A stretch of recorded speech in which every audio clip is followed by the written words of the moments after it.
Hello, ladies and gentlemen. Eddie Marcus here again, still on that same mission, the one of life.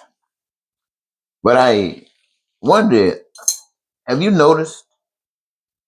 Are you paying attention to the fact that of late there's so much information that's come out blacks, about blacks' relationship with God? Information that says that even before the Western world ever started talking about Christianity, anything that Rome's connection might have been, that blacks has been connected with God and what God is all about thousands of years prior to, and that the changes made that we see today is just that, changes from what the truth is, utilized for what the benefits have been. Now, I'm sure some of that might be true. I'm not worried about it. But they also talking about the fact that this Jesus figure that most everybody is familiar with was black, and that they got a story about how he got to be white. And man, they got so much information about how they dealt with the scriptures. And I know sometimes people would say, well, I could not believe that they would ever do anything like that. In fact, the Bible says that nobody would be cursed if they would touch anything, any alterations in the word. You know, there are people who would say that. And yet we're living in a time, we, we the American people and all of everybody that's living today on this earth, we're living in a time when this stuff is actually happening in our midst. We're in America, we have seen people try to add stuff to the Bible. We have seen people talking about burning up books to deny history, to keep its truth buried. So we know exactly what has been said about what happened could easily have happened because they're talking about it happening today. And what would its effect be if it happened today?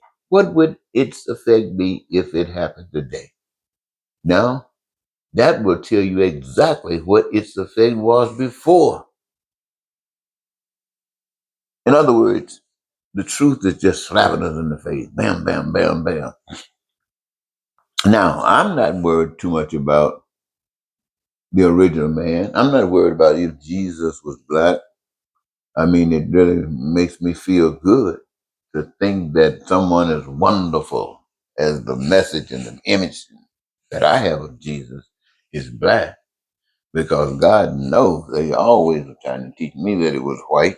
Not so much of the words, but every time you saw a picture, I was telling you over and over again. But I used to wonder, why is it that when me, myself, and all of the things that I've been engaged in as a social scientist and as one who's trying to have a relationship with that spiritual unseen power, why is it that I never heard a white person articulate a message about God's purpose in creating man and actually speaking man from that beginning throughout man's existence to this point in a way that would reflect God's control over man's life? I've never heard anyone being able to talk about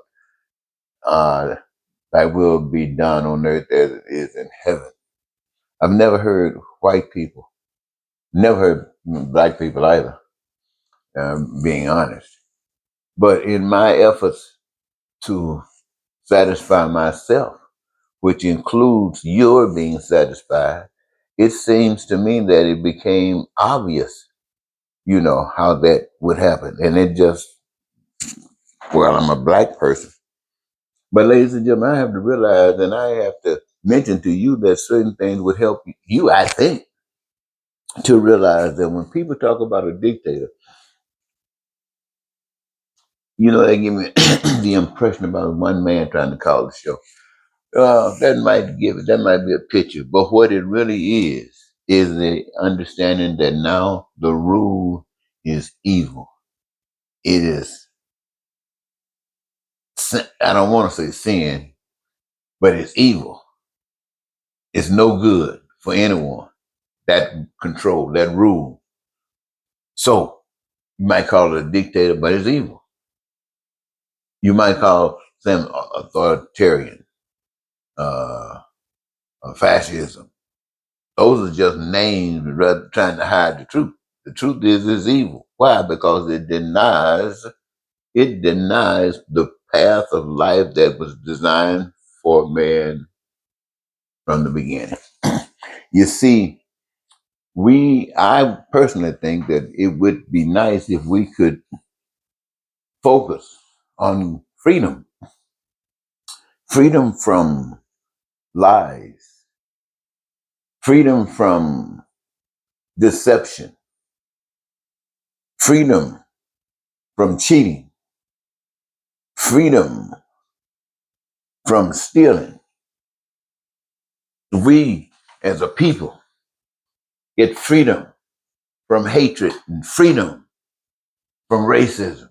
We can free ourselves from bigotry, free ourselves from terror, and free ourselves from war. These are the kind of things we as a people, not just as Americans, should spend an awful lot of time on to make sure that we can free ourselves. When we start talking about freedom, this is the kind of thing we should basically focus on because it's a common reality amongst us all. Freedom from these things, freedom from terror, and freedom from war. Do you know what that would mean?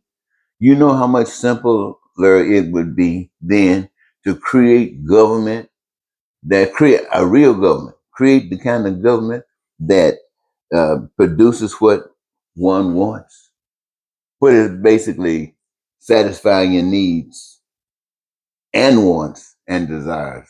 That's common amongst us all. But after we are free from those other things, when I was talking about freedom from these evils, I'm, I wasn't just speaking about we as individuals.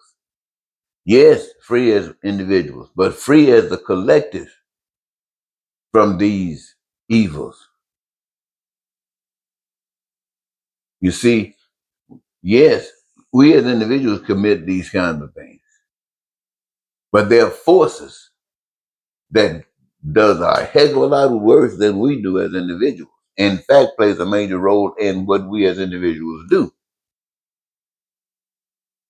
Truth be known.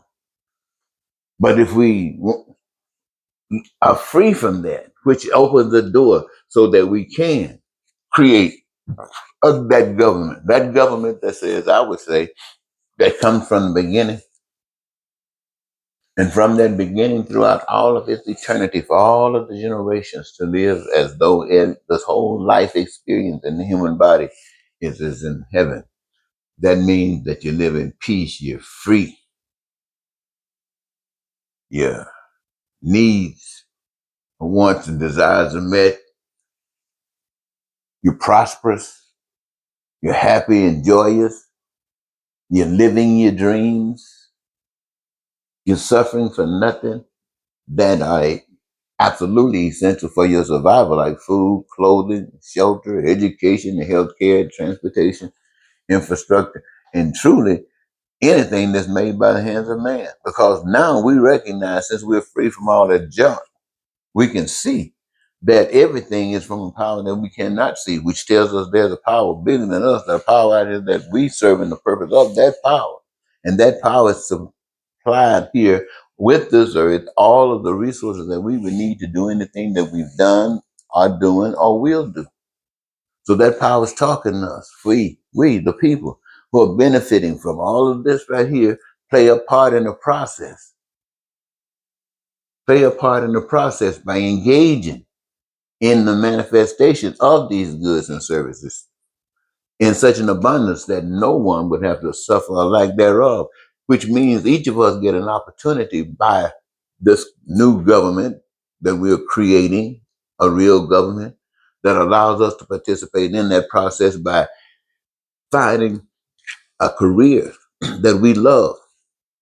And our love is based upon the fact that that career gives us our greatest joy, allowing us to participate until, and as we are loving what we enjoy, engaging in that process as a career, all of us, ladies and gentlemen, this is what I'm talking about. This is what I'm talking about, creating a government that looks after you, a government that says you will have health care, a government that says you will have education available to you, a government that says you will have careers always available to you.